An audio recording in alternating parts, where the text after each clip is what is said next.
iPhone 17 Pro ni ada 3 warna tau. Tapi yang tak bestnya, dia tak ada warna hitam. Tapi aku ada satu cara untuk bagi phone korang nampak warna hitam. Cara dia, korang pakai je casing daripada X1 ni. So ni dia X1 Drop Guard 3S. Casing yang memang tahan lasar. So jom kita try pasang casing. Tengok. Macam ni rupa dia.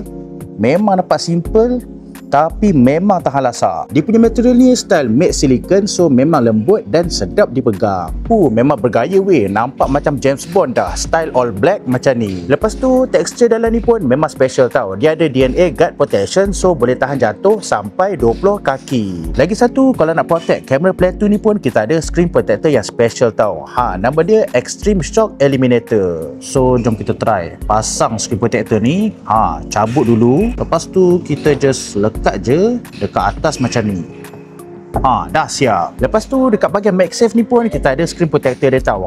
Cuba tengok tu. So jom kita try pasang. 1, 2, 3. So macam ni rupa dia lepas dah pasang screen protector dekat bahagian camera plate tu dengan bahagian MagSafe ni. Cuba tengok. Memang betul-betul seamless. Lagipun iPhone 17 Pro ni memang terkenal dengan masalah mudah tercalar tau. So elok jaga betul-betul. So kalau korang nak dapatkan protection untuk iPhone korang, just tekan je beg kuning dekat bawah.